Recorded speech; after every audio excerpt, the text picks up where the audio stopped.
Hello, heroines. This is Alex. I hope everybody is having a great start to the week.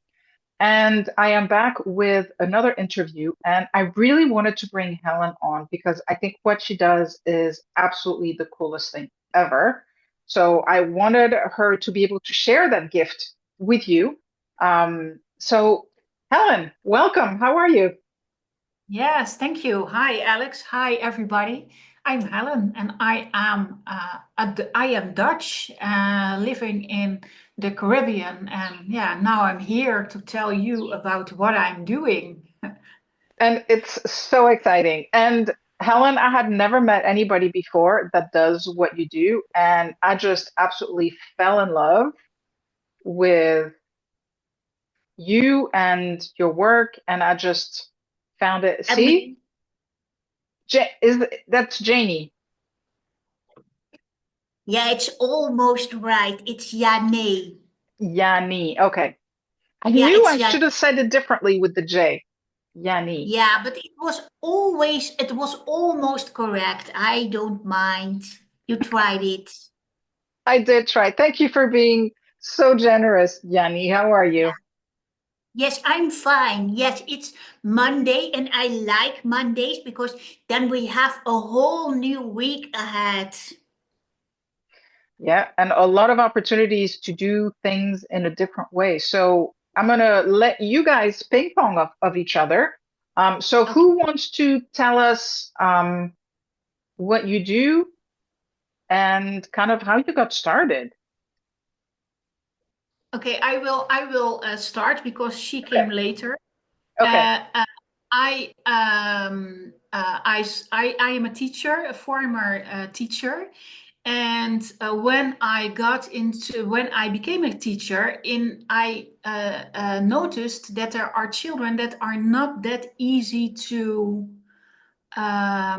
reach. That there are quite some children that don't speak out, that doesn't feel safe in any way, and doesn't come to learn what I wanted them to learn. And I recognize their behavior because I am an early childhood trauma victim myself, and I saw in their behavior the things that I did myself as a child, the masking, the all those things, the gaze in the eyes, and everything. I recognize so many things, but I couldn't reach them. For them, I was an adult, and so I was looking for a way to bridge that gap. And I have read in some book that a puppet could help. So I thought, okay, let's try something with a puppet. And that's how it started. That first time was was a complete mess. I wasn't made for it, I thought, after that first time. But there was one specific child I took the puppet with me for, and that child reacted. It came to me after I put my puppet back in my bag, and he asked me, Miss Helen, is your puppet in your bag still? Because I want to tell him something. And I was really flabbergasted because he had never told me something. And that stupid puppet came. And the first time he got connected with that child, and that really fascinated me. And that was the beginning of a journey of 30 years now to work with a puppet. And what I have been a teacher for 10 years, and I have tested and experimented a lot with a puppet to discover what does your puppet need to get that connection with a child? Because it's when you let a puppet do what you do as an adult, then after a few weeks, it doesn't work anymore. So I had to figure out what is the exact magic of the puppet and how can I use that to bridge that gap and to help the child. Because if a child speaks easier to a puppet, then it gives me information that the child wouldn't share with me. So that was the whole idea. It's not a puppet as a goal. The puppet isn't there just for fun. It is there to help me get information from the child so I can help the child better. So that is the way I think about a puppet.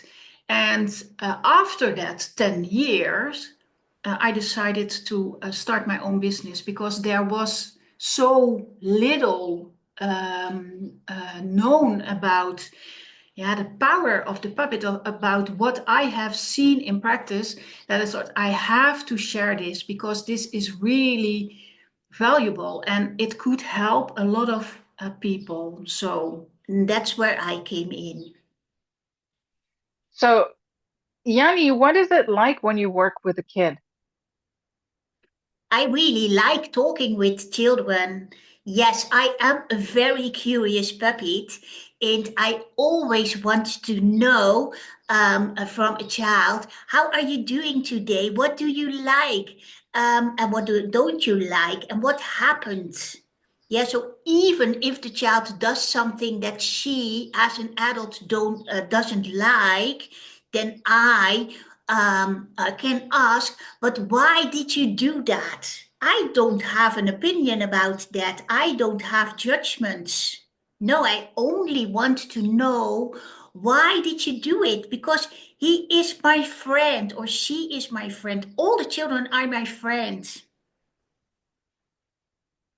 So, Helen, I'm going to ask you the next question, which is, do you feel when you're working with the children, do you feel you disappear and Jannie kind of takes center stage? Yeah. oh yeah. Yes, and that I am very aware of the fact that children talk more easily to her. So when she is talking with children or playing with children or challenging them, then it's only her. I am the one who plays her, but I am a kind of invisible. I don't do dialogues with her. I don't interfere in conversations or in activities because I don't want to put a spotlight on me. Because the reason that children talk so easily to a puppet is because she isn't an adult.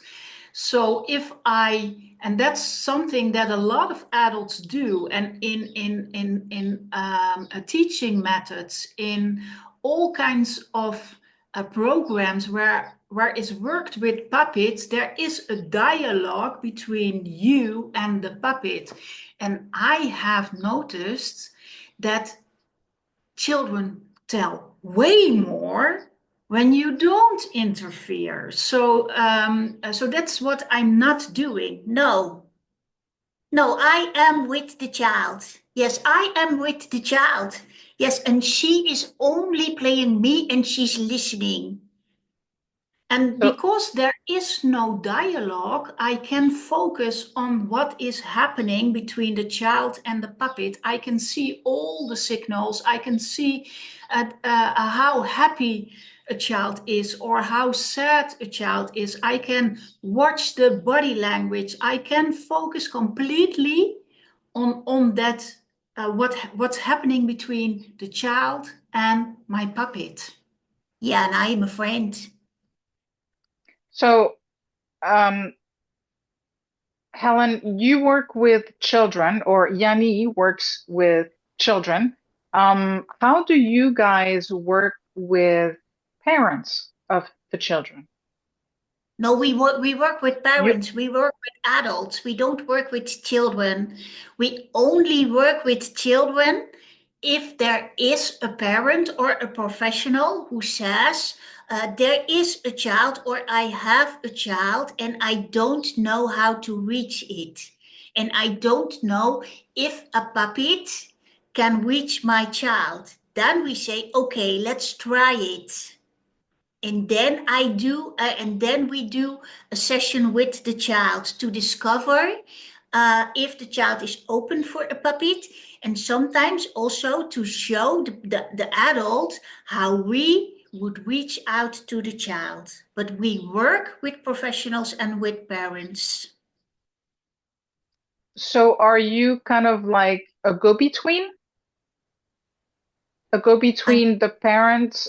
Like, do you like, is it almost like you interpret in a way the dialogue between, or you, what you do enables the parent to understand the child and the child to communicate with the parent?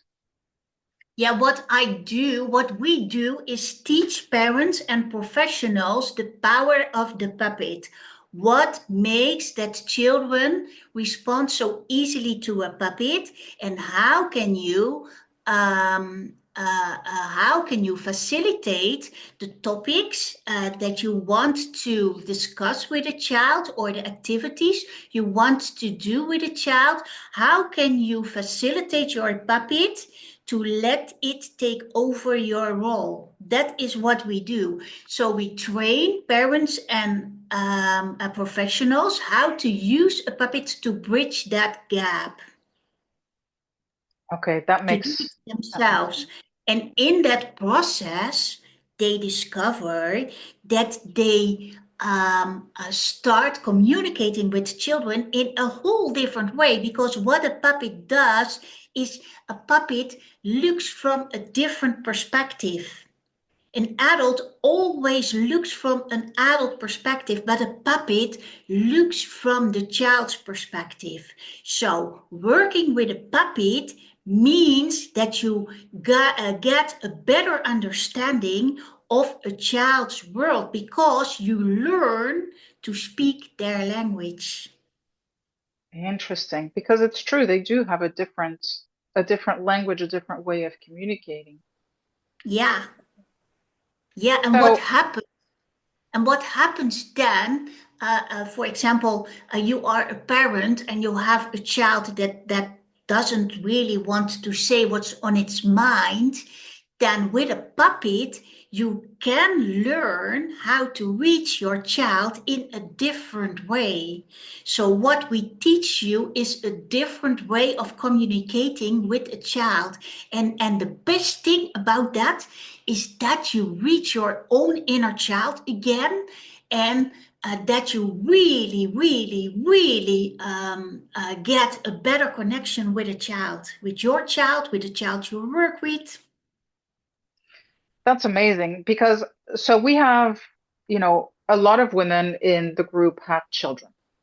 So, and they're struggling with coming out of a divorce, trying to keep their family together, as well as becoming more independent in the sense of they have to rebuild their lives, Yeah, right? So, but it, but the children are in pain too. absolutely. So, how do you work then with women who are in this situation that is so difficult, not just for um, the parent, right? But also obviously for the child because the child's life just kind of imploded. Yeah. Yeah, what we do is just teach how to reach the child. There are two roles. If you are playing with a puppet, and that I think that is one of the most beautiful things of working with a puppet, then there is you and there is a puppet, and you can take in a different role. You can be a puppet, and if you do that wise, if you do that with awareness, then you can hear what is on your child's mind without your child has the feeling that it has to be loyal to you, because that is what is happening a lot when parents are divorced. They feel loyal to their father, they feel loyal to their mother, and if you ask what do you want, then they are in a sort of split for themselves, because they don't want to hurt anybody. And if you place a puppet in between you and the child, and you don't interfere with the communication between the child and the puppet. So if you learn how to, if you master this skill, then your child doesn't have the feeling it is talking to you.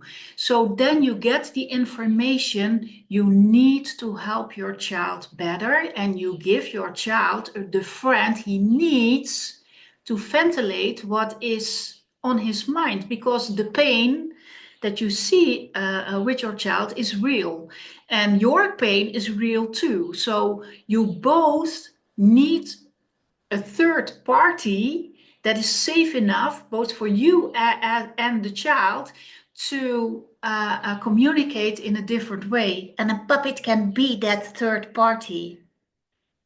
So, Jannie, how old are the children that you normally, or not the children, but like I'm just trying to understand up to what age is a good age to work with a family, let's say. Yeah, we often think with a puppet, we often think of very young children, the toddlers and the kindergartners. And also because puppets are used for that age in schools. But in my experience, it doesn't have to be a young child. I have worked with teenagers, and that really opened their heart for the puppet.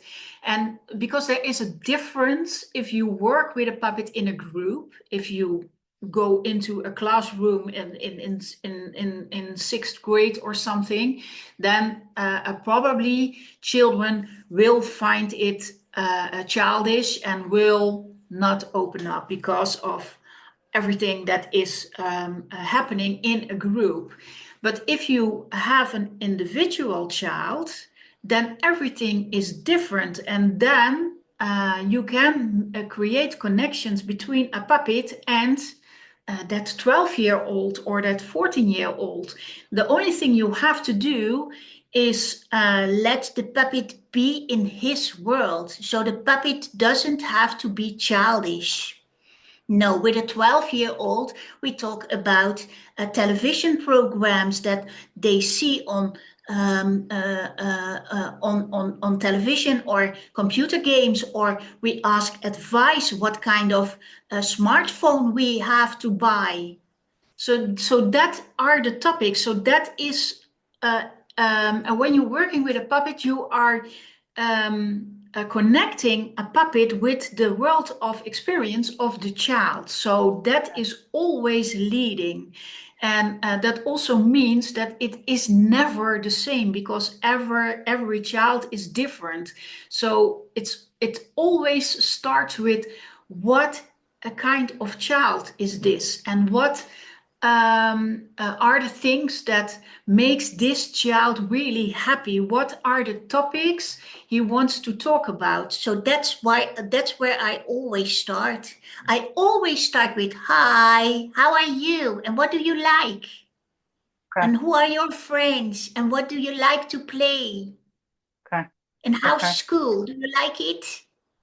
So we always start with building up a relationship. In the way I call it, what I do with my puppets, I call it relational puppetry. And that means that the relationship is always in the center. It's always about friendship. It's always about creating safe spaces. It's always about who are you and what do you need? Because that's what I want to know. I want to help. I want to help the child. I want to help the child grow. I want to help the child to speak out. Yeah, that's our goal. We are not puppetry stuff. No, we are not yeah, doing no, we are not doing acts or something. We are just into the relationships. okay.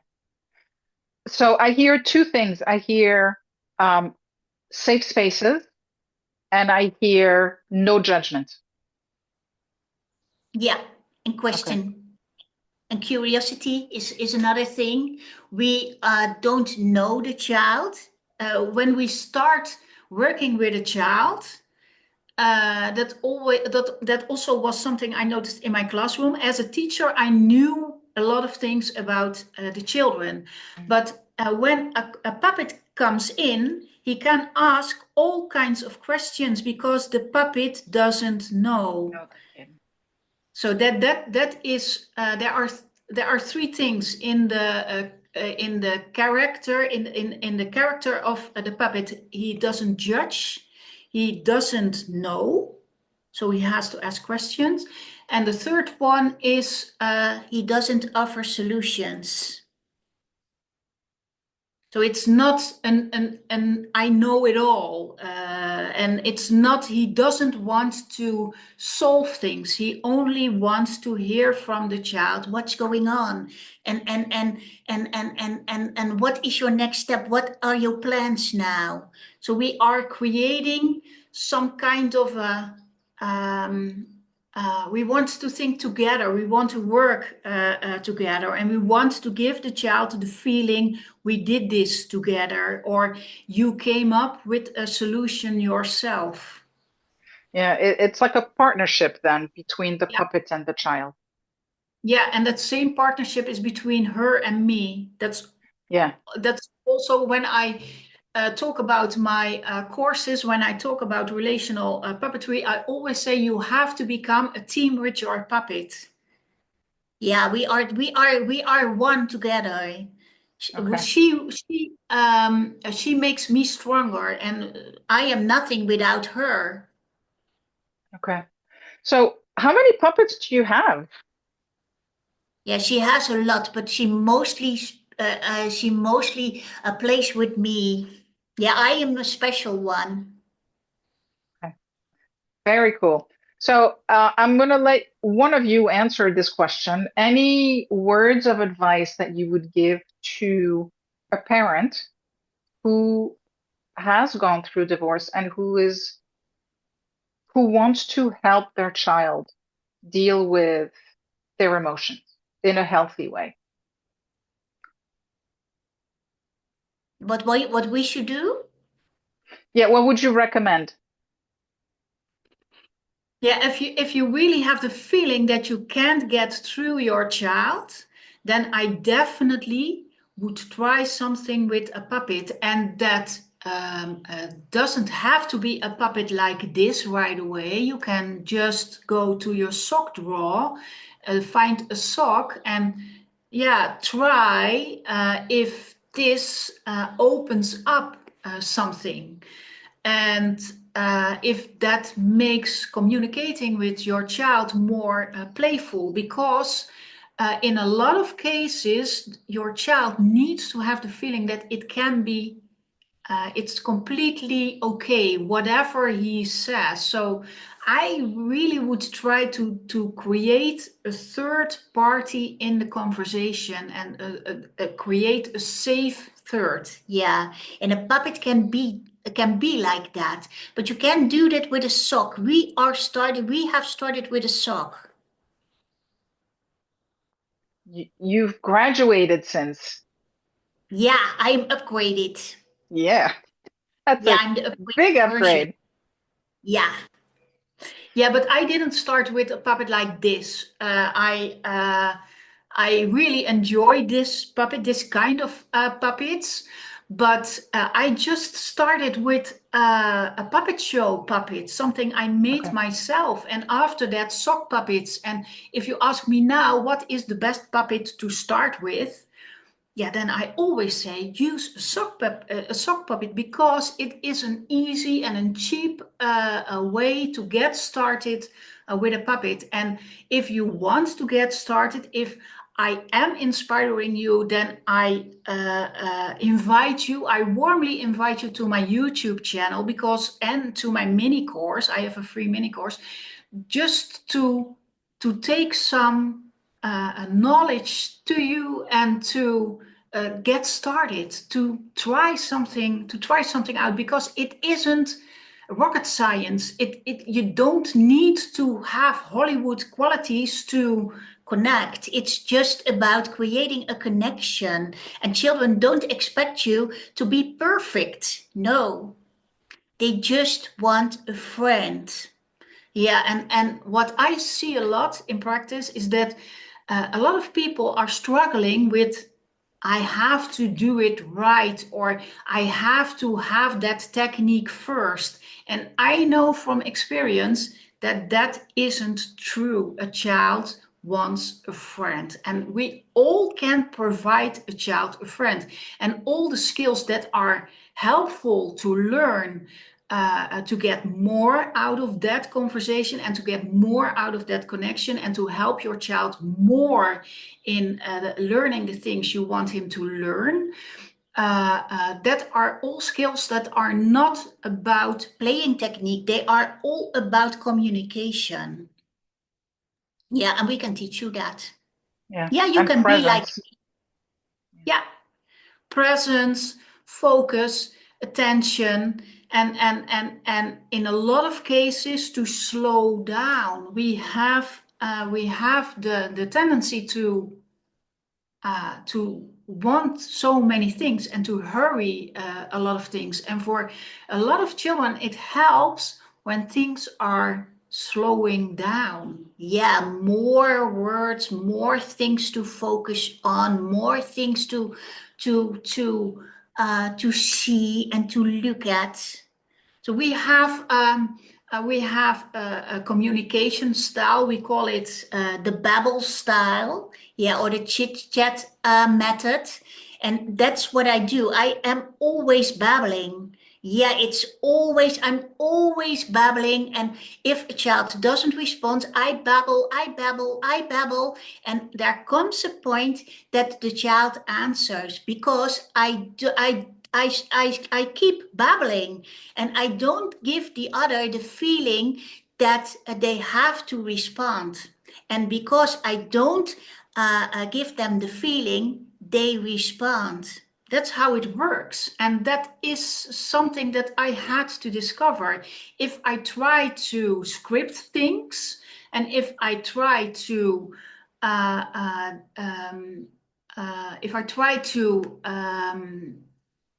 uh, put too many pressure on what is happening, then it doesn't work. But if we are babbling, and if I keep babbling, and if I ask questions now and then, and if I ask, do you like that too?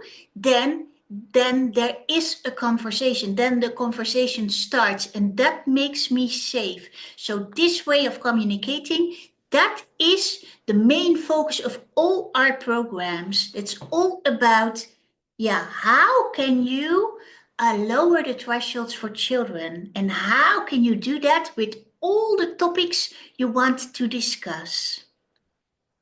Absolutely amazing. I am just always in awe of what you do and how you do it. So, Helen, Jannie, thank you so much for coming today and sharing your story and your just the beauty of the work that you do with children and with teaching parents and um, Yeah, educators how to really connect better with yeah, and children. it's such a simple given every time that again touches me, that it is such a simple given. It's just about a puppet that wants to be friends with a child. So that is the whole idea.